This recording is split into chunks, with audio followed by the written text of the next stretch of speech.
अस्सलाम वालेकुम dear students. आज का जो टॉपिक है वो है Congress at state level. Congress at state level. जो हमारा पिछला टॉपिक था वो था dominance of Congress at national level. तो उसमें हमने प्रूव कर दिया यहाँ पे कि कांग्रेस जो है वो काफी डोमिनेंट रहा पहले 3 चुनाव में, स्पेशली 1947 से लेके 1967 तक का जो एरा था उसमें कांग्रेस पार्टी जो थी वो काफी डोमिनेंट रही नेशनल लेवल पे। जैसा कि हमने देखा कि पहले 3 चुनाव में 74%, 75% सीटें उन्होंने हासिल की और उसकी डोमिनेंस जो थी, इनफैक्ट जो बड़े बड़े स्कॉलर्स थे वो कहने पे मजबूर हो गए कि this is the era of Congress dominance, one party system. Scholars ने ऐसी ऐसी टर्म्स कॉइन कर ली उस पीरियड के लिए। और सबसे बड़ी बात जो है, the dominance of Congress was due to its legacy of colonial struggle. Congress जो नेशनल लेवल पे काफी ज्यादा डोमिनेंट रही, उसके जो फैक्टर्स थे, उसकी जो वजह थी, सबसे बड़ी वजह थी लेगेसी ऑफ कॉलोनियल स्ट्रगल। क्योंकि कांग्रेस एक ऐसी पार्टी थी, पहली पॉलिटिकल पार्टी थी जिसने फ्रीडम स्ट्रगल में बढ़ चढ़ के हिस्सा लिया और कॉलोनियल रूल का खात्मा कर दिया। एंड वेल निट ऑर्गेनाइजेशन, और दूसरी बड़ी वजह थी कि वेल निट ऑर्गेनाइजेशन, ये एक ऐसी ऑर्गेनाइजेशन थी जिसमें इनफैक्ट ग्रास रूट लेवल पे भी वर्कर्स थे और वो बड़ी सीरियस थी अपने मकसद को हासिल करने के लिए। And adjustment to circumstances, these were the factors, these were the reasons which were responsible for its dominance at national level. Adjustment to circumstances. Congress ये एक ऐसी पॉलिटिकल पार्टी थी जो लोगों का दर्द समझ रही थी, लोकल लेवल पे लोगों की प्रॉब्लम्स को सॉल्व करने के लिए आगे बढ़ी थी। तो जिस तरह से बखूबी उन्होंने बड़े बड़े चैलेंज जो इनके सामने थे, reorganisation of states, communal riots, partition का मामला, reorganisation of states, refugee resettlement, जो बड़े बड़े चैलेंजेस थे, या इकोनॉमिक बैकवर्डनेस थी, इन सारे चैलेंजेस से छुटकारा कांग्रेस की वजह से ही मिला। तभी जाके कांग्रेस जो थी वो बड़ी डोमिनेंट रही नेशनल लेवल पे। अब जो ये है आज का topic, that is Congress at state level. अगर Congress, if Congress was dominant at national level during the period of 1947 to 1967, how was its performance at state level?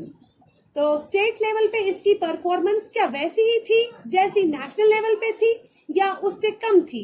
अगर कम थी तो उसकी क्या वजह थी? सबसे पहले मैं आपको बता दूं, at state level Congress had uneven dominance.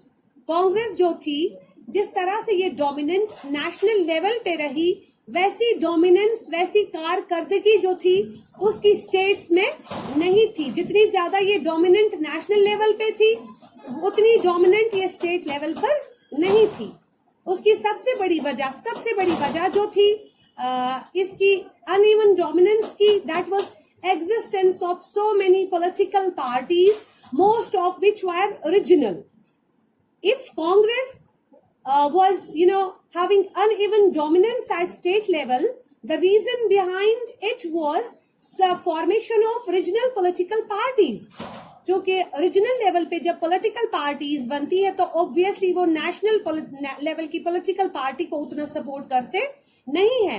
लोग ज्यादा पसंद नेशनल लेवल से रीजनल लेवल की पॉलिटिकल पार्टी को करते हैं, क्योंकि वो जानते हैं कि ये हमारे अपने रीजन की पॉलिटिकल पार्टी है और ऑब्वियसली हमारी वो पार्टी है कि जिसके वर्कर्स जो हैं, जिनको हम अप्रोच लोकल लेवल पर भी कर सकते हैं। तो रीजनल लेवल की जो पॉलिटिकल पार्टीज थी वो सबसे बड़ी वजह थी कि रीजनल लेवल पे जो पार्टीज उभरने लगी थी, लोगों ने उनको सपोर्ट कर दिया as compare to national level political party who was dominant that time was Congress. So सबसे बड़ी वजह जो थी कांग्रेस की अनइवन डोमिनेंस की, वो क्या थी बच्चों? वो थी formation of political parties, mostly which were regional. दूसरी एक वजह जो थी वो थी कि in Madras Congress party could only save its government due to separation of Andhra Pradesh. क्योंकि आपको मैंने ये भी बताया, रीऑर्गेनाइजेशन ऑफ स्टेट्स जो था उसका काम सौंपा गया 1952 में ही, इसको रीऑर्गेनाइजेशन ऑफ स्टेट्स का काम सौंपा गया इनको। तो उसमें सबसे पहले जो थे आंध्र प्रदेश चाहते ही थे ये कि आंध्रा को अलग स्टेटस मिलना चाहिए, क्योंकि वहां पे जो ज्यादा लोग थे वो तेलुगु बोलने वाले थे और वो चाहते थे कि हम सेपरेट हो जाए मद्रास से। और उसमें 1953 में कांग्रेस जो थी, कांग्रेस सरकार ने इस बारे में बहुत ज्यादा सोचा और उसके बाद उन्होंने आंध्र प्रदेश को अलग कर दिया मद्रास से। क्योंकि उसके बाद ही जब आंध्र प्रदेश एक स्टेट बन गई on the basis of language, क्योंकि इसको सेपरेट किया गया इसलिए क्योंकि यहाँ ज्यादा बोलने वाले तेलुगु बोलने वाले थे। उसके बाद ही रीऑर्गेनाइजेशन ऑफ स्टेट्स, दूसरी स्टेट्स ने डिमांड कर लिया कि अगर आपने आंध्र प्रदेश को लैंग्वेज की बुनियाद पे स्टेट का दर्जा दे दिया तो बाकी स्टेट्स को भी लैंग्वेज की बुनियाद पे स्टेट का दर्जा मिलना चाहिए। तो सबसे बड़ी वजह ये थी कि it also failed on Orissa and Kerala, क्योंकि जब आंध्र प्रदेश को सेपरेट कर दिया गया, कुछ स्टेट्स थी जैसे केरला है या उड़ीसा है, वहां पे ज्यादा दबाव रीजनल पॉलिटिकल पार्टीज का था और वहां सीपीआईएम कम्युनिस्ट पार्टी जो है केरला में सबसे ज्यादा लीडिंग पार्टी थी, उसी को ज्यादा वहां पसंद किया जा रहा था। ये भी एक बड़ी वजह है कि केरला या उड़ीसा में कांग्रेस पार्टी जो है वो उतनी डोमिनेंट रही नहीं। और जैसा मैंने अभी बात की आपसे कि linguistic reorganisation of states led to the separation of Telugu speaking area of Madras as Andhra Pradesh। Madras का जो एक हिस्सा था उसको अलग कर दिया गया, आंध्र प्रदेश स्टेट का दर्जा दिया गया 1953 में। और क्योंकि वहां पे ज्यादा बोलने वाले क्या थे, तेलुगु बोलने वाले लोग थे। और उसी के साथ साथ ये एक पॉजिटिव पॉइंट था इसका, लोग इसी वजह से सपोर्ट भी कर रहे थे, शायद तभी जाके कांग्रेस डोमिनेंट रही नेशनल लेवल पे। मालाबार जो है जो कि पार्ट था और एक डिस्ट्रिक्ट था, इसी का उसको सेपरेट करके केरला के साथ मर्ज कर दिया गया 1956 में। 1956 में जब 14 स्टेट्स वजूद में आई अलॉन्ग विद 6 यूनियन टेरिटरीज, जब स्टेट्स रीऑर्गेनाइजेशन कमीशन ने रिपोर्ट अपनी दे दी और वो बिल फिर जब फाइनलाइज कर दी पार्लियामेंट में, उसमें 14 स्टेट्स जो बनी, तो मालाबार डिस्ट्रिक्ट जो था उसको ऐड कर दिया गया केरला के साथ। Then in 1969 Madras was renamed to Tamil Nadu।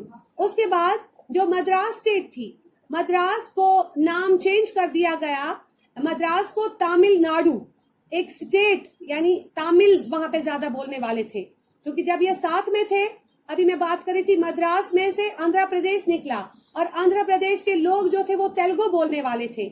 जब हम मद्रास की बात करते हैं जिसको फिर तमिलनाडु का नाम दिया गया, वहां पे ज्यादा लोग तमिल बोलने वाले थे। तो इस तरह से तमिलनाडु स्टेट 1969 में चेंज हुई, यानी मद्रास को चेंज कर दिया गया नाम, इसका चेंज कर दिया गया तमिलनाडु। और चूंकि प्रेजेंटली हम इसको चेन्नई कहते हैं, तमिलनाडु मद्रास जो है जो कि तमिलनाडु की कैपिटल सिटी है, इसको हम आजकल चेन्नई कहते हैं। यहाँ पे देखिए आप, कुछ स्टेट्स खुश हुई इस रीऑर्गेनाइजेशन से और कुछ स्टेट्स नाखुश हुई। जब हम इलेक्शंस की बात करेंगे, जब हम देखेंगे कि यहाँ पे जो कुछ स्टेट्स थी स्टेट लेवल पे, वहां पे चूंकि अभी मैंने यहाँ बात की, चाहे केरला की बात करें, आंध्र प्रदेश की बात करें, वहां पे भी कांग्रेस फेल हुई अपनी सरकार बनाने में, वहां प्रेसिडेंट रूल इम्प्लीमेंट करना पड़ा, फिर नए से चुनाव लड़ने पड़े। तो उस तरह से इसकी डोमिनेंस उतनी स्टेट लेवल पे नहीं थी, चाहे केरला की बात करें या उड़ीसा की हम बात करें। हालांकि जो बाकी स्टेट्स थी उन्होंने it helped Congress to get majority in the states.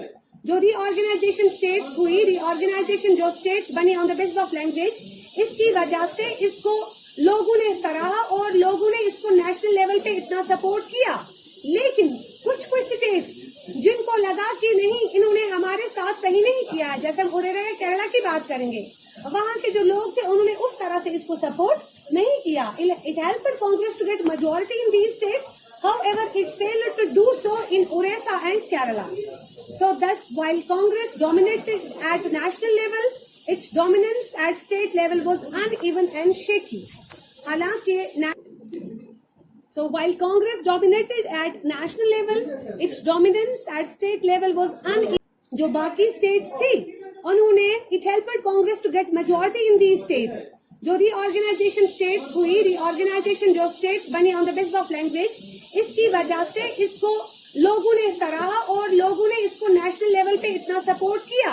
लेकिन कुछ स्टेट्स जिनको लगा कि नहीं, इन्होंने हमारे साथ सही नहीं किया है, जैसे हम उड़ीसा केरला की बात करेंगे, वहां के जो लोग थे उन्होंने उस तरह से इसको सपोर्ट नहीं किया। It helped Congress to get majority in these states, However, it failed to do so in Orissa and Kerala.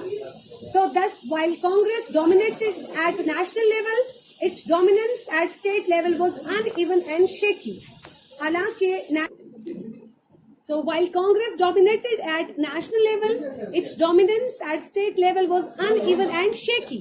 हालांकि नेशनल लेवल पे कांग्रेस पार्टी जो थी बड़ी डोमिनेंट थी, इसलिए 74% 75% सीटें इसने हासिल की इलेक्शंस में, और लोगों ने इनको सराहा क्योंकि एक ऐसी पॉलिटिकल पार्टी थी जिन्होंने फ्रीडम स्ट्रगल में बढ़ चढ़ के हिस्सा लिया, या जिन्होंने लोगों के दर्द को समझा, लोगों की प्रॉब्लम्स को सॉल्व किया, बहुत बड़े बड़े चैलेंजेस जो इनके सामने थे उनको टैक्टफुली हैंडल किया। तो उस वजह से इनकी डोमिनेंस जो थी नेशनल लेवल पे वो बड़ी सराही गई और बड़ी डोमिनेंट रही। लेकिन कुछ स्टेट्स जो थी, जैसे केरला उड़ीसा की मैंने बात की, कुछ स्टेट जो थी स्टेट लेवल पे इसकी डोमिनेंस जो थी वो बिखरी हुई थी, कहीं कहीं अनइवन थी, उस तरीके से वो सही नहीं थी। शुक्रिया, आज के लिए इतना ही। अल्लाह हाफिज।